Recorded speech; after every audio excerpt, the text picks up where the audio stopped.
कश्मीरी अफसरों के साथ बदतमीजी करना बंद कर दो। वो बदतमीज इंसान डिप्टी चीफ मिनिस्टर हो इस स्टेट के, कश्मीरी अफसरों के साथ बदतमीजी करना बंद कर दो। जम्मू के एक मामूली चौकीदार को आपने सस्पेंड किया।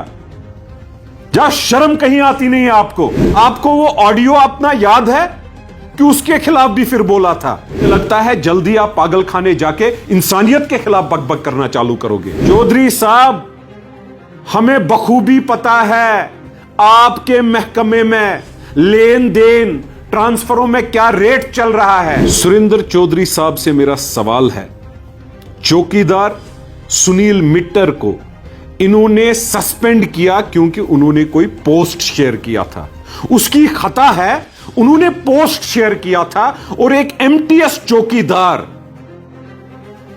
चौधरी साहब, कभी पीडीपी, फिर उनके खिलाफ बकबक, कभी एनसी, फिर उनके खिलाफ बकबक, कभी बीजेपी, फिर उनके खिलाफ बकबक। मुझे लगता है जल्दी आप पागल खाने जाके इंसानियत के खिलाफ बकबक करना चालू करोगे।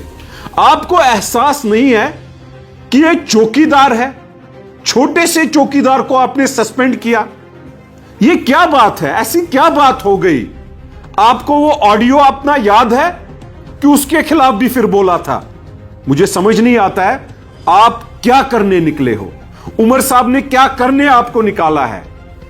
चौधरी साहब, हमें बखूबी पता है आपके महकमे में लेन देन ट्रांसफरों में क्या रेट चल रहा है और आप मुंह दिखाई क्या लेते हो और बाकी भरपाई कब करवाते हो। सबको पता है, गवर्नमेंट को भी पता है, लेकिन बदकिस्मती से आप बीजेपी के खिलाफ बोलते हो, बीजेपी आपके खिलाफ बोलती है, लेकिन रात को शायद इकट्ठे बैठे रहते हो। वो जो ऑफिस में आपके मसला हुआ था, फिर उसके बाद पुलिस ने कार्रवाई नहीं की थी। आपके बड़े बड़े आका हैं, न करप्शन का कोई पूछ।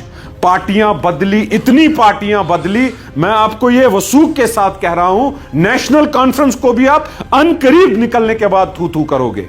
आप सियासत एक पेशा बनाया है आपने। आप पेशे से सियासतदान हो कि आप बड़े प्रोफेशनली जिस थाली में होते हो उसमें तारीफ तब तक जब तक खाना खत्म, थूकना चालू। क्या हो गया है आपको? छोटे से चौकीदार को सस्पेंड करने की औकात दिखाई आपने। अरे अल्लाह ताला से डर नहीं है? क्या करने निकले हो? अफसरों के साथ बदतमीजी से बात करते हो। ओ बदतमीज इंसान, डिप्टी चीफ मिनिस्टर हो इस स्टेट के, कश्मीरी अफसरों के साथ बदतमीजी करना बंद कर दो।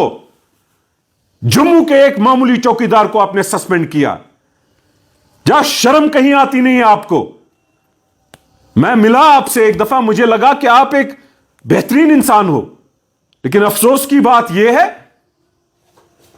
काश देवेंद्र सिंह राणा साहब जिंदा होते, वो आपको आपकी औकात दिखाते और बोलते आपके कारनामे क्या है। बहुत सारी चीजें हमें पता है और मैं बोलूंगा, सबूत के साथ इंशाअल्लाह बोलूंगा।